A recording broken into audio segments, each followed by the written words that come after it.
Today we're going to be looking at certain sleep abnormalities and people's perception of their own sleep here at Stanford. She slept very good. I think a 7. About a 10. 9 out of 10. And before we get into certain sleep abnormalities and sleep apnea, we want to first talk about some misconceptions a lot of people have. Specifically, many people don't even know enough about sleep science in general to really make informed decisions and perceptions of their own sleep. And people popularly believe that snoring is actually normal. I don't really snore. Honestly, not that likely. Maybe like every once in a while. I don't think I snore unless I'm sick. I don't think I snore. No. Sleeping should be silent. Snoring is simply just not normal, and many people are unaware of their sleeping sounds on a regular basis.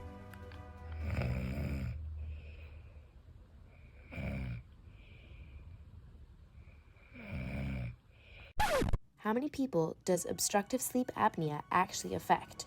Conservative estimates say that OSA affects around 3 to 7% of men and 2 to 5% of women. However, it may be as high as 26% of adults between the ages of 30 and 70. To put that in numbers, OSA affects at least 25 million adults in the United States alone and 1 billion adults worldwide. Some factors that put people at risk are excess weight. Most but not all people with OSA are overweight. Older age, narrowed airway, high blood pressure, smoking, diabetes, family history, asthma, and others. But before we get any further, what exactly is obstructive sleep apnea? Obstructive sleep apnea, or OSA, is defined as intermittent pauses or difficulty breathing when sleeping due to a blockage in the throat. This pause in breathing is defined as usually being 10 seconds or longer. OSA is a problem because it causes a decrease in oxygenation in addition to disrupting sleep. To explain more about why OSA happens, let's take a closer look at what is going on in the body. More specifically, we are interested in the throat. In normal breathing, airflow is open, and air flows freely past the structures of the throat. In OSA, airflow collapses. This happens because the muscles in the back of your throat, like your soft palate, uvula, tonsils, and tongue, relax too much to allow for normal breathing. When relaxing, your airway narrows as you breathe in, restricting your airflow. Upon realizing that you aren't breathing well, your brain wakes you up from sleep so that you can reopen your airway, an awakening so short that you don't remember it. This often results in a snorting, choking, or gasping sound, and so the cycle begins again. Muscles relax, airflow restricts, brain wakes you up, snort, choke, or gasp, repeat. This is a problem because sleeping for brief periods is more important than breathing. When someone has sleep apnea, they don't effectively get this sleep due to frequently waking up. In fact, another bodily explanation for OSA has to do with your resting position when breathing. The incorrect physiological position is when your tongue is depressed, lips are apart, teeth are apart, head is forward, and you breathe through the mouth. The correct position is when your tongue is on your palate, lips are closed and relaxed, teeth are apart, and you breathe through your nose. Another way of checking correct positioning involves the Malampati score. Based on a 1 to 4 scale, this score evaluates the size and shape of a patient's tongue and esophageal airway. Open your mouth. If it looks like case 1, your tonsils, uvula, and soft palate are completely visible.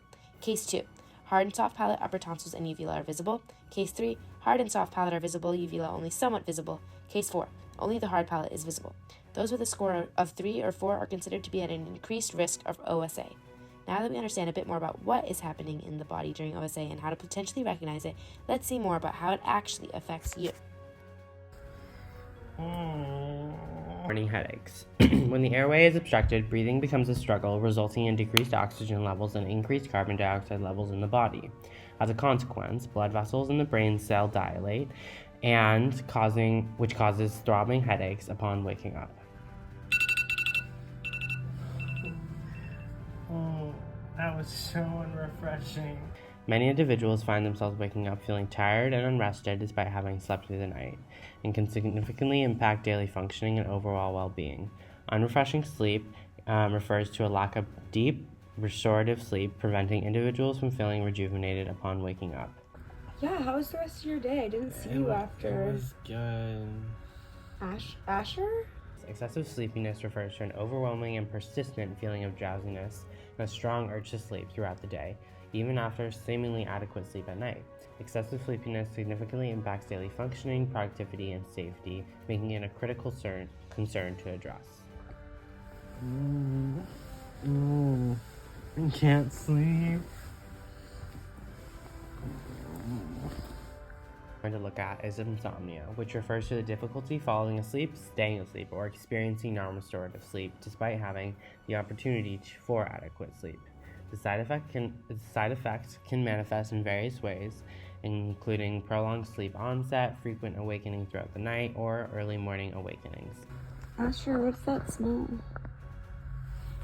Oh my god. I peed the bed. Oh my god. Bedwetting refers to the involuntary release of urine during sleep, leading to wetting of the bed. The side effects can be particularly distressing and even embarrassing for individuals and can significantly impact their quality of life. Woo! It's hot. Oh my god, I'm sweating so much. Ew. Night sweats refer to excessive sweating that occur during sleep, soaking the sheets and clothing. Night sweats in OSA occur during the body's response to the respiratory effort and increased work of breathing during sleep. As the airway becomes particularly blocked, the body tries to compensate by increasing respiratory effort, causing increased muscle activity and resulting in excess sweating in your bed.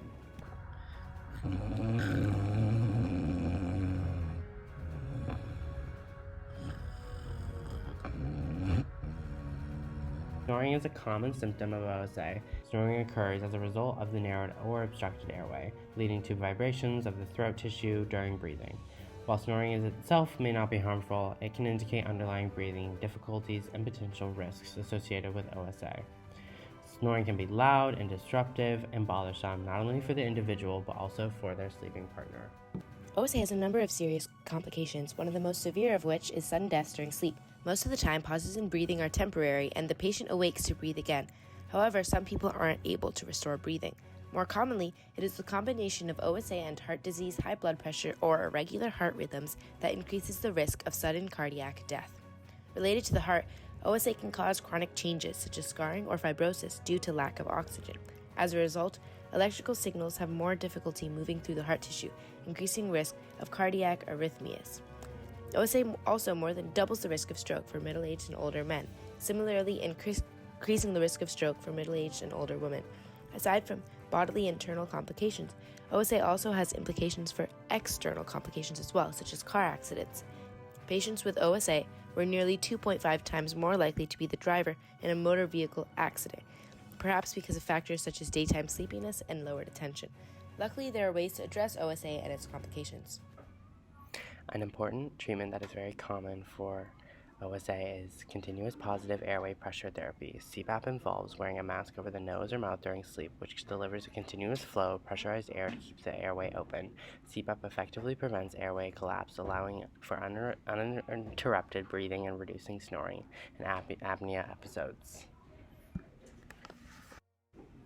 In some cases, when CPAP therapy is not suitable or well tolerated, individuals with OSA may explore alternative treatments such as surgical interventions or orthodontic or oral appliances. Surgical options for OSA aim to address anatomical abnormalities or obstructions in the airway.